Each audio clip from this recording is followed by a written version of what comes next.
اللہ الرحمن الرحیم۔ میں تو پہلے منتظمین کا بہت مشکور ہوں کہ آپ نے مجھے یہاں آنے کی دعوت دی۔ آج بھی ڈیفنس ڈے کے لحاظ سے کچھ مصروفیات ہیں، ابھی اس کے بعد میں نے چکوال میں جانا ہے، وہاں اپنے ہمارے ایکس سروس مینوں کا ایک اکٹھ ہے اور شہداء کی یاد میں ہے، کیونکہ یہ ڈیفنس ڈے پورے پاکستان میں مختلف دنوں پہ منائے جا رہے ہیں۔ میں مشکور ہوں ایئر مارشل سہیل امان صاحب، سابقہ چیف آف ایئر اسٹاف، جو اگلے دن بھی ہم چیمبر آف کامرس اسلام آباد میں اکٹھے تھے، اور چیف آف نیول اسٹاف جو ایکس تھے عباسی صاحب، وہ بھی وہاں موجود تھے۔ تو آج سہیل صاحب ہمارے ساتھ ادھر بھی موجود ہیں۔ عبداللہ گل صاحب آئے ہیں، یہ ہمارے مینٹر جنرل حمید گل صاحب، اللہ ان کی مغفرت کرے۔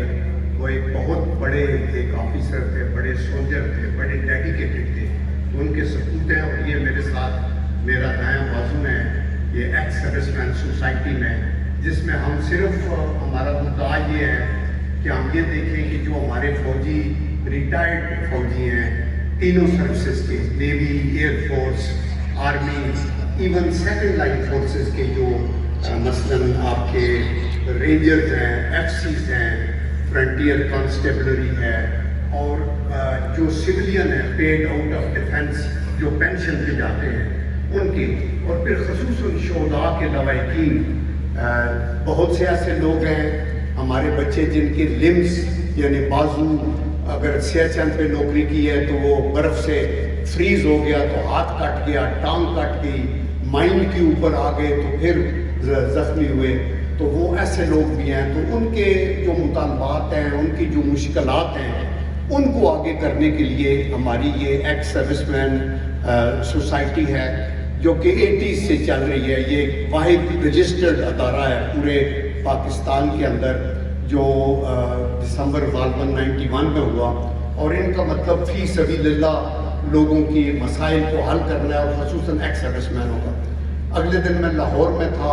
تو ہمارے جو راشد منہاس شہید جو نشان حیدر ہیں، ان کی برسی تھی، تو میں ان کے بھی لواحقین سے اور منہاس فیملی سے ملا اور ان سے بات کی۔ آج مختصراً میں یہ کہنا چاہتا ہوں شہداء کے حوالے سے کہ دیکھیں، آج پاکستان میں مشکلات تو بہت ہیں۔ آپ یہ دیکھتے ہیں مہنگائی ہے، ٹیررزم کے ایشوز ہیں، آپ کی اکانومی کی مشکلات ہیں، اور بہت ساری آپ دیکھتے ہیں کہ IMF کے شکنجے میں ہم ہیں، ملک کے اندر بھی ایک پولرائزیشن ہے پولیٹیکل، اور اس طرح کے مسائل ہیں۔ لیکن اس سے ہمیں بد دل نہیں ہو سکتے، کیونکہ جب میں یہ سوچتا ہوں اور پھر یہ سوچتا ہوں کہ ہندوستان میں جو مسلمان رہ گئے تھے ان کا کیا حال ہے، تو وہاں تو یہ بات ہے کہ اگر مسلمان کسی ہندو کے سین سے کراس کر جائے تو وہ سین کو ٹوکتے ہیں۔ آپ یہ سوچیں کہ وہاں نفرت کا یہ عالم ہے کہ وہ مسلمانوں کو زندہ مارنے کی، آپ کشمیر میں مسلمانوں کی حالت کو دیکھیں کہ ہماری بیٹیاں بچیاں ریپ ہوئی، بچیوں کی آنکھوں میں یہ جو چھرے والی بندوق ہے ایئر گن، اس سے فائرنگ کر کے ان کو نابینا کر دیا گیا، اور ظلم و ستم ہے۔ اور نہ صرف مسلمانوں پہ ہندوستان کے اندر ظلم ہے، بلکہ آپ یہ دیکھیں کہ جو کرسچین ہیں، ابھی منی پور کے اندر وہاں کرسچین کے گرجے تقریباً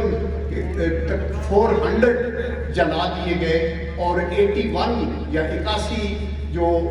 ہیں کرسچینز وہ ان کو ہلاک کر دیا گیا۔ ان ایڈیشن ٹو دیٹ سکھوں کے اوپر آپ دیکھیں کہ وہ سختی ہے۔ تو جو لوگ وہاں رہ گئے ہیں ان کی حالت ذات جب آپ دیکھتے ہیں تو اللہ کا لاکھ لاکھ شکر ادا کرتے ہیں کہ خدا نے ہمیں یہ پاک سرزمین عطا کی۔ دیکھیں یہاں ہم پیٹ پہ پتھر بھی باندھیں گے تو اس سڑک پہ چلیں گے جو شیر شاہ سوری جو مسلمان ایک مغل بادشاہ تھا اس وقت سے بنی ہے، تو ہمیں فخر ہے کہ میں یہاں فرسٹ کلاس سٹیزن ہوں، یہ میرا اپنا ملک ہے، میں اس کے لیے جان قربان کروں گا۔ اس لیے جب میں بھی 71 کی جنگ میں کیپٹن تھا اور یہ شکر گڑھ نارووال کے ایریے میں تھا، تو اس وقت آپ نے دیکھا کہ دشمن کا وہاں بھی گمسان کرا تھا، لیکن ہمارے لوگ بخدا آپ میں سے بہت سے ابھی یہاں مجھے بتایا گیا کہ ایکس سروسمین ہی ہیں سارے، بہت زیادہ بیٹھے ہوئے، سب مجھے یہ بتائیں، اس بات کو تائید کریں گے کہ ہمارے جوانوں کو روک کے رکھنا پڑتا ہے۔ آپ کا سولجر دنیا کا بیسٹ سولجر ہے، آپ کا آفیسر دنیا کا بیسٹ آفیسر اللہ کے کرم سے، اور آپ کی فوج جو ہے جس نے قوم کی کھوک سے جنم لیا ہے، یہ وہ فوج ہے جو کہ قومی فوج ہے جس کے اندر چاروں پانچوں صوبوں اور آزاد کشمیر سے اپنی اپنی آبادی کے حساب سے اس کے اندر نمائندگی ہے۔ تو یہ فوج اللہ کے کرم سے سیکنڈ ٹو نن ہے۔ اس لیے ہمارا دشمن یہ چاہتا ہے کہ پاکستان کو کمزور کرنے کا ایک ہی طریقہ ہے، چونکہ ہم اٹیک تو نہیں کر سکتے، ان کے پاس نیوکلیئر ویپنز ہیں، میزائلز ہیں، اور یہ اپنا دفاع کرنا جانتے ہیں۔ تو کمزور کرنے کا ایک طریقہ یہ ہے کہ ایک تو ان کے اندر نفاق پیدا کیا جائے، سیاسی مخالفت کو ذاتی دشمنی میں تبدیل کر کے اور نفرت کے بیج بو دیے جائیں، اور اسی طرح پھر دوسری بات یہ ہے کہ یہ ٹیررزم کو لے آئیں، یہ بین الاقوامی اداروں سے ان کی آرم ٹوسٹنگ کریں، ان کو FATF کے اندر انوالو کریں، ان کو کہیں کہ یہ اپنا نیوکلیئر کا ویپن چھوڑ دیں، ان کو کہیں کہ چین سے دوستی ختم کریں، سی پیک سے پیچھے ہٹ جائیں، اور ان کو کہیں کہ کشمیر کا نام نہ لیں، ان کو کہیں کہ وہ ہندوستان کی بالادستی کو کہیں۔ اس سے پہلے کیا ہمارے اسپیکر نے یہ کہا کہ یہ پاکستان نہ ہوتا تو کیا عبد القیوم ایک جنرل بن سکتا تھا؟ اگر یہ پاکستان نہ ہوتا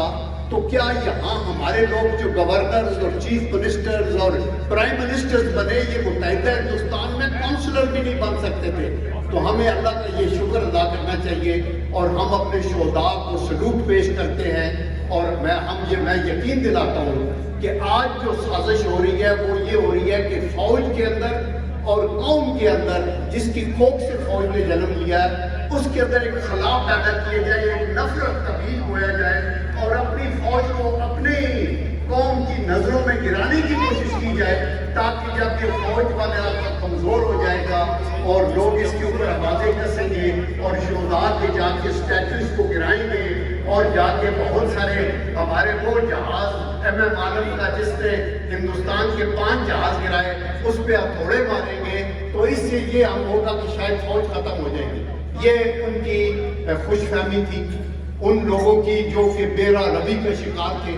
پھر افواج پاکستان کے خلاف طرح طرح کے بیانات دینے شروع کیے۔ تو میں یہ آپ کو بتانا چاہتا ہوں کہ آپ کی قوم میں اللہ کے کرم سے بہت زیادہ پوٹینشل ہے، اور خدا کے کرم سے یہ جو عارضی مشکلات ہیں ان کے اوپر ہم ضرور قابو پا لیں گے، اور اس کے لیے ضروری ہے کہ ہمارا جو احتساب کا نظام اور انصاف کا نظام بہتر ہو۔ آپ نے دیکھا کہ chief of army staff Asim Munir صاحب نے ایک اعلان کیا ہے کہ یہ جو بلیک میں ہو رہا ہے آپ کا ڈالر، اس کو روکو۔ تو 1-2 دن کے اندر 20-25 روپے کا اس کا وہ فرق پڑا۔ دیکھیں یہاں وہ لوگ جو قانون کو ہاتھ میں لیتے ہیں ان کے لیے سخت ترین سزائیں ہونی چاہیے۔ ایک بندہ جو بلیک میل کر کے ڈالر کو اکانومی کو تباہ کر کے پاکستان کی سلامتی پہ حملہ آور ہو، میرے خیال میں اس کی سزا تو کم از کم 2-3 سال سزا ہونی چاہیے، 2-3 لاکھ جرمانہ ہونا چاہیے، اور ہر وہ بندہ جو ملک کے خلاف کام کرے ان کو کبھی بھی، اور ان کو جب یہ ڈر، ہمارے یہی پاکستانی جب دبئی میں جاتے ہیں، جب آپ دیکھتے ہیں مڈل ایسٹ میں، سعودی عربیہ میں زیبرا کراس نہیں ہوتا، جرت نہیں کر سکتا بندہ کہ اگر ریڈ لائٹ آئی ہے تو آپ گاڑی گزاریں، چونکہ سزائیں سخت ہیں۔ تو اس لیے میں یہ کہتا ہوں کہ جہاں بھی ہمیں سزاؤں کو سخت ترین ان کو بالکل نہیں بخشنا چاہیے جو لوگ